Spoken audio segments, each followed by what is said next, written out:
Olá, minha gente.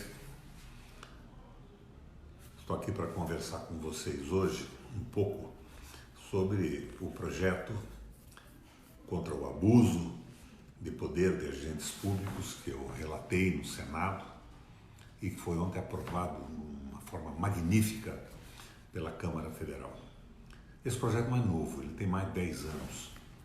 Lá atrás, ele foi construído por uma comissão de juristas nomeados pelo governo, se não me engano, e começou a tramitar com a assinatura do Renan Calheiros, porque para tramitar precisava da iniciativa de um parlamentar. Foi o Renan que começou.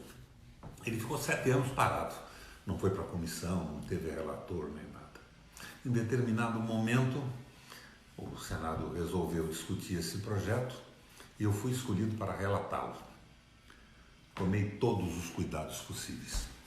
Convoquei os principais juristas do Brasil, conversei com o Moro, que naquela época era juiz de primeira instância, conversei com o Fachin, conversei com juízes de São Paulo, do Rio Grande do Sul, fiz seminários para discutir isso, seminários importantes, inclusive no plenário do Senado.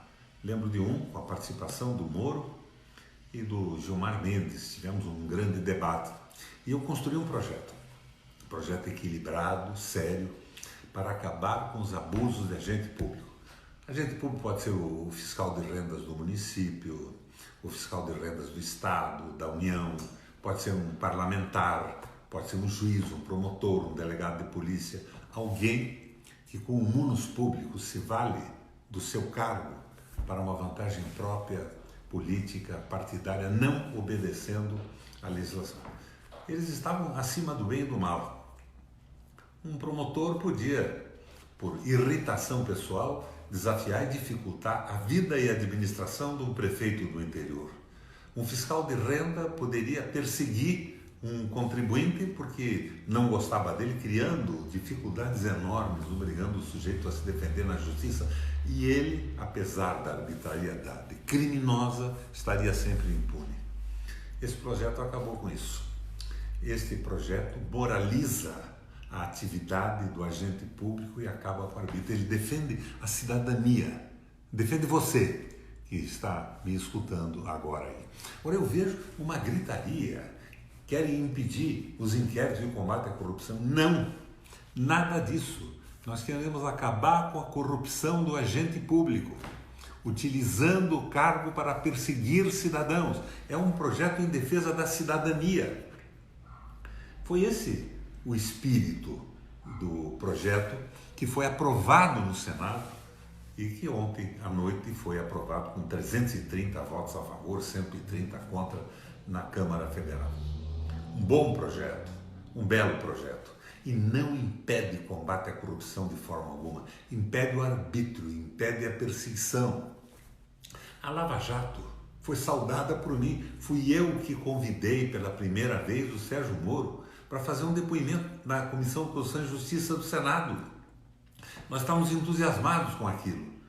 Mas até o momento que nós percebemos que era o inquérito, o processo, o procedimento da Lava Jato utilizado para perseguir alguns, atropelando a lei e favorecer muitos outros. Vocês viram na Intercept o Moro recomendando que não se fizesse nenhuma ação contra o Fernando Henrique Cardoso, que era a favor deles. Deles o quê? Como isso? A favor dos interesses dos Estados Unidos, para onde eles vão todo fim de mês? E o Brasil, e o interesse dos brasileiros? É claro que, como eu, você que está me escutando, é absolutamente contra essa corrupção que tomou conta do país. E esse mérito a Lava Jato teve. Levantou o véu da corrupção, nós passamos a ver como é que funcionava a política e tudo mais.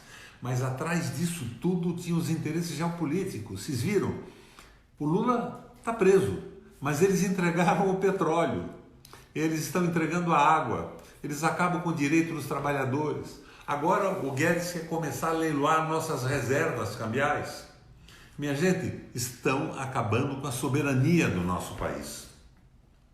Mas o que vai acontecer com esse projeto agora? Foi aprovado? Provavelmente o Bolsonaro, que é a favor da violência policial, essas asneiras todas que ele diz a todo dia, vai dizer que o projeto é um cocô e vai vetá-lo. Mas eu espero que o Congresso Nacional derrube o veto, porque o projeto que pune abusos de autoridades em todas as instâncias do Executivo, do Legislativo, do Judiciário, é bom para o Brasil. Ele reafirma o direito e as garantias do cidadão. Ele reconstitui o processo civilizatório que ampara as pessoas contra o Estado.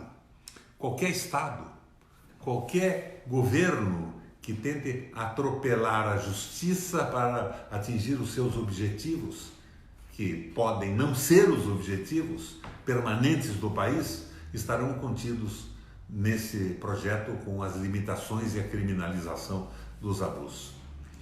Minha gente, o jogo é duro. Eu vejo gritos, jornalistas falando que é um atraso, tudo. Não. São canalhas que querem o arbítrio, são os canalhas que defendem a entrega do petróleo, o fim da soberania brasileira, o fim do direito dos trabalhadores e que estão defendendo isso que chamam de liberalismo econômico e obediência geopolítica aos interesses do Donald Trump dos Estados Unidos. Não são brasileiros de verdade. Agora, uma garantia para vocês. Esse projeto não impede o combate à corrupção. Ele combate a corrupção dos agentes públicos, na polícia, na fiscalização, no judiciário. E você que me ouve sabe o que é ficar na mão da arbitrariedade de um agente público qualquer desses.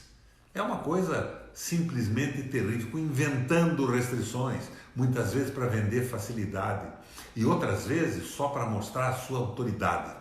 A síndrome da pequena autoridade. É a violência do porteiro de edifício contra as pessoas em algumas circunstâncias. Isso não pode acontecer pelas mãos de uma pessoa que exerce uma função pública e dela se vale para se prevalecer e impor a sua opinião, os seus interesses ou o interesse dos seus patrocinadores acima dos interesses do cidadão e do país. Minha gente, valeu! 2 projetos que passaram pela minha mão.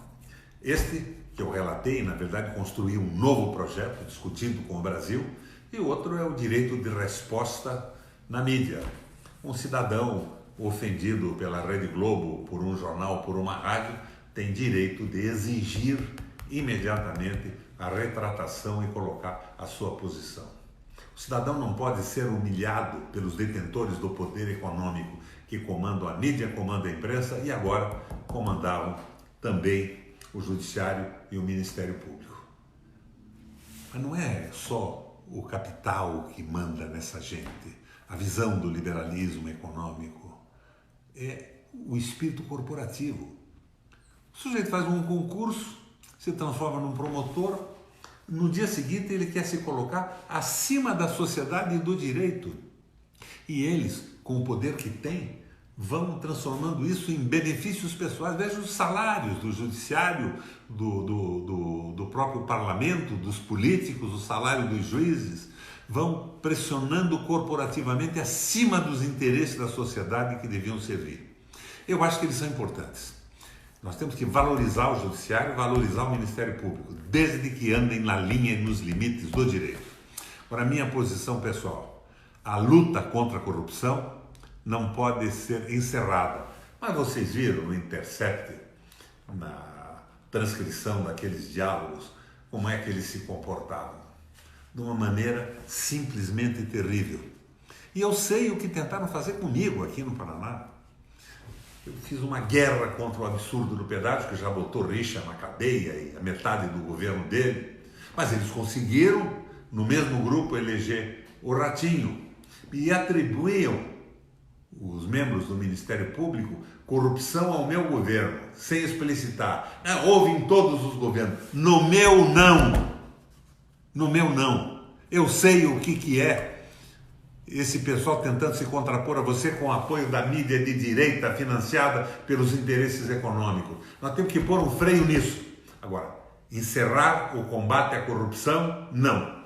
De minha parte, a mesma garra com que me empenhei para a aprovação do direito de resposta e da criminalização do abuso de poder, eu estarei para manter as investigações nos limites da lei, sem a patifaria. E os canalhas que querem o arbítrio para impor a geopolítica americana, tirar o direito dos trabalhadores, serão sempre canalhas. Não passam disso.